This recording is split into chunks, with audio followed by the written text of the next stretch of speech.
బేసిక్‌గా మనకి ఏ ఆలయంలో అయినా సరే శివలింగం ప్లెయిన్‌గా ఉంటుందనమాట. కానీ కొన్ని శివలింగాలకి మధ్యలో గీత ఉంటుంది. అది మనకు అభిషేకం చేసేటువంటి సమయంలో కనపడుతూ ఉంటుంది. కొన్ని సమయాల్లో అలంకరణలో కూడా మనం దర్శించవచ్చు. దాన్ని విశేష ఆరాధనా ఫలితం అంటారు. అంటే ఒక ప్రాణి, ఒక జీవి ఈ ఆలయంలోకి ప్రవేశించాలి అంటే, స్వామివారిని దర్శించాలి అంటే పూర్వజన్మ సుకృతం ఉండాలనమాట.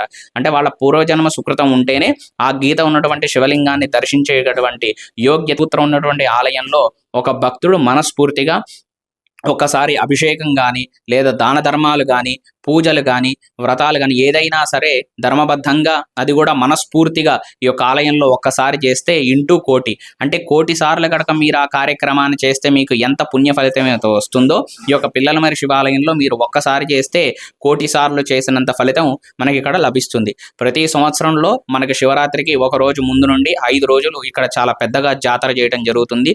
దానికి లక్షలాది మంది వివిధ ప్రాంతాల నుండి ఇక్కడికి వచ్చి స్వామివారిని దర్శించడం జరుగుతుంది. అంతేకాకుండా మన కార్తీక మాసంలో నెల రోజుల పాటు వైభవోపేతంగా స్వామివారికి రుద్రాభిషేకాలు, విశేష అలంకరణలు నిర్వహిస్తాము. అందులో భాగంగా చివరి రోజు అంటే మాస శివరాత్రి రోజున కళ్యాణ మహోత్సవం, అన్నదాన కార్యక్రమం కూడా నిర్వహిస్తాము. ఈ యొక్క ఆలయంలో మరొక విశిష్టత ఏంటి అంటే, మీకు ప్రపంచవ్యాప్తంగా సరస్వతి అమ్మవారు ఆలయాలు అనేకంగా ఉంటాయి. కానీ పిల్లలమర్రి శివాలయంలో ఏంటంటే మనకు బ్రహ్మ, సరస్వతి అంటే బ్రహ్మదేవుడు కూడా ఇక్కడ ఒకటే శిల మీద చెక్కి బ్రహ్మ సరస్వతిని చెక్కి ఉండడం చాలా విశేషమైంది.